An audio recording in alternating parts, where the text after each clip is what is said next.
Equipment என்ற classification அடிப்படையில் தங்கத்தை கொண்டு வர முடியாது. மெடிக்கல் எக்யூப்மெண்ட் என்ன, தங்கம் என்ன? தங்கம் என்பது மெடிக்கல் எக்யூப்மெண்டா? நீங்கள் சிந்திக்க வேண்டும். வீட்டில் ஒரு படிக்காத பாமர மக்கள் ஒவ்வொரு பெண்மணியும் ஒவ்வொரு குடும்பங்களுக்கும் தங்கம் எப்படி வாங்கணும்னு தெரியும். அதனால கண்டிப்பாக நாங்கள் இதற்கான ஒரு டீம் போட்டிருக்கோம்.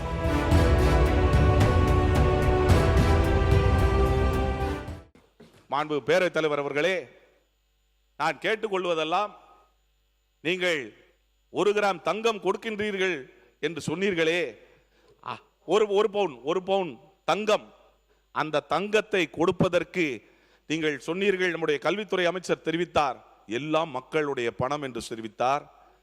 நீங்கள் ஒதுக்கி இருப்பது எத்தனை கோடி என்று உங்களுக்கு தெரியும். அந்த அத்தனை கோடியை கொள்முதல் செய்யும் இயக்கமாக தமிழ்நாடு மருத்துவ சேவை கழகம் இருக்க முடியுமா? அது சமூக நலத்துறை மூலமாக தான் செயல்படுத்தப்பட வேண்டும். அதனை வகைப்படுத்தி முறைப்படுத்த வேண்டும் என்று சொன்னால், இங்கே நம்முடைய சுகாதாரத்துறை அமைச்சர், மக்கள் நல்வாழ்வுத்துறை அமைச்சர் வந்திருக்கின்றார். அதை ப்ரொக்யூர்மெண்ட் என்று சொன்னால் அதற்கு தகுதி, அதனை வகைப்படுத்த அதற்குரிய அனைத்து நுணுக்கங்களையும் தெரிந்த ஒரு இயக்கம் தான் அதை செய்ய முடியும். அதை கண்டிப்பாக நீங்கள் எக்யூப்மெண்ட் என்ற கிளாசிபிகேஷன் அடிப்படையில் தங்கத்தை கொண்டு வர முடியாது. மெடிக்கல் எக்யூப்மெண்ட் என்ன, தங்கம் என்ன? தங்கம் என்பது மெடிக்கல் எக்யூப்மெண்டா? நீங்கள் சிந்திக்க வேண்டும். தங்கம் என்பது ஒரு மெடிக்கல் எக்யூப்மெண்ட் என்று வகைப்படுத்தி அதனை கொள்முதல் செய்வதற்கு தமிழக மருத்துவ சேவை கழகம் செய்ய முடியுமா என்பதை சிந்தித்து ஆராய்ந்து அதனை உச்சநீதிமன்ற தீர்ப்பின் அடிப்படையில் செயல்படுத்த முடியுமா? அதை நீங்கள் செயல்படுத்தினீர்கள் என்று சொன்னால், அந்த மருந்துகள் வாங்கும் அந்த நீங்க தொகைக்கு என்ன செய்வீர்கள்? மக்களுக்கு மருந்து கிடைக்க வேண்டும் என்று சொன்னால் என்ன செய்வீர்கள் என்பதையும் தெரிவிக்க கடமை. மக்கள் நலத்துறை அமைச்சர், பேரவைத் தலைவர் அவர்களே, மாண்புமிகு சட்டமன்ற உறுப்பினர் தாய்மாமன் தங்க மோதிரம் திட்டம் நம்ம அறிவித்தவுடன் மாண்புமிகு முதலமைச்சர் அவர்கள் தலைமையில் எந்த துறை இதை அமல்படுத்தணும், எதை இம்ப்ளிமெண்ட் பண்ணணும், ஒரு டீட்டெயில் டிஸ்கஷன் நடந்தது. முன்னாடி தாலிக்கு தங்கம் அந்த திட்டம் இருக்கிறப்ப நீங்கள் சொன்ன மாதிரி சமூக நலத்துறை பண்ணாங்க.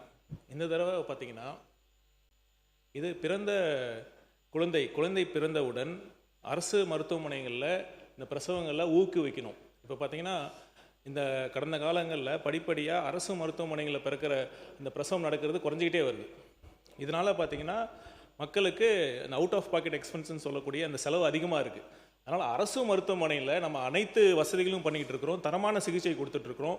அவங்க மருத்துவ பயனாளிகளோட செலவை குறைக்கும் விதமாக அரசு மருத்துவமனையில் பிரசவம் பார்க்கணும், அதை ஊக்குவிக்கும் பொருட்டு அவங்க குழந்தை நம்ம டிஸ்சார்ஜ் ஆகிறப்பே கொடுக்கணும். ஏன்னா ஆல்ரெடி நம்ம அந்த பெட்டகம்லாம் கொடுத்துட்ருக்கோம், குழந்தைக்கு அந்த பேபி கிட்டு நம்ம கொடுத்துட்ருக்கோம். அது கூடவே இதை கொடுக்கணுங்கிறது தான் நம்ம கருத்தெல்லாம் கேட்டோம். கருத்து கேட்டப்ப அந்த டாக்டர்ஸ் மத்தியிலையும் நம்ம பேசினோம், ப்ளஸ் பொதுமக்கள்கிட்டையும் பேசினப்ப அனைத்து துறை சார்ந்த அதிகாரிகளோட ஒரு ஒட்டுமொத்த ஒரு டிசிஷன் வந்து தான் இந்த நம்ம மருத்துவத்துறை அந்த திட்டத்தை அமல்படுத்தணும். ப்ளஸ் இதை ப்ரொக்யூர் பண்ணுறதுக்கு டிஎன்எம்எஸ்சி நம்ம அதுக்கு அனைத்து விதமான ஏற்பாடுகளும் நம்ம பண்ணிகிட்டு இருக்கோம். இப்போ என்னென்னா, அல்டிமேட்டாக என்னென்னா, அந்த திட்டம் சிறப்பாக செயல்படணும், அதுதான் நோக்கம். கண்டிப்பாக மாண்பு முதலமைச்சர் அவர்கள் தலைமையிலான இந்த அரசு, இந்த மருத்துவத்துறை, டிஎன்எம்எஸ்சி இந்த திட்டத்தை சிறப்பாக செயல்படுத்தும் என்பதை நான் இங்கே சொல்லிக்கொள்ள கடமைப்பட்டேன். மாண்பு அமைச்சர் சொன்னதை பொறுத்தவரையில் நீங்கள் எப்படி நடைமுறைப்படுத்துவீர்கள் என்று சொல்லவில்லை, எப்படி ப்ரொக்யூர்மெண்ட் என்று சொல்கின்றேன். அவர்களுடைய சர்வீஸ் கார்பரேஷனுடைய ஆப்ஜெக்டை பார்க்கும் பொழுது ஒரே தான், to buy or otherwise acquire all kinds of varieties of generic and patent medicines, drugs என்று தான் குறிப்பிடப்பட்டுள்ளது. இப்படி இதுதான் கொள்முதல் செய்ய முடியும். நீங்க மெடிசன்ஸ், ட்ரக்ஸ் தான் வாங்க முடியும். நீங்கள் உங்களுக்கு தங்கம் வாங்குவதற்கு அதற்கான சட்ட ரீதியாக நம்முடைய சட்டம் மக்கள் நலத்துறை அமைச்சர் இல்ல. நீங்க மாண்பு பேரவைத் தலைவர் அவர்களே, நீங்க ஒரு டெக்னிக்கலா பேசுறீங்க. தேவைப்பட்டால் அது மெடிக்கல் சப்ளைஸ் கார்பரேஷனோட நம்ம ஆர்டிகல்ஸ் ஆஃப் மெமரண்டம் அதை அமெண்ட் பண்ணிக்கலாம். அமெண்ட் பண்ணிக்கிட்டு இந்த திட்டம் சிறப்பாக செயல்படுத்தும். அதாவது TNMSC, Tamil Nadu medical supplies corporation இருக்கிற அதிகாரிகளுக்கு இந்த எக்ஸ்பர்டைஸ் இருக்கா, தங்கம் வாங்கக்கூடிய அந்த எக்ஸ்பீரியன்ஸ் இருக்கான்னு கேட்டிங்கன்னா, அது கண்டிப்பாக ஒவ்வொரு வீட்டில் ஒரு படிக்காத பாமர மக்கள் ஒவ்வொரு பெண்மணியும் ஒவ்வொரு குடும்பங்களுக்கும் தங்கம் எப்படி வாங்கணும்னு தெரியும். அதனால் கண்டிப்பாக நாங்கள் இதற்கான ஒரு டீம் போட்டிருக்கோம்.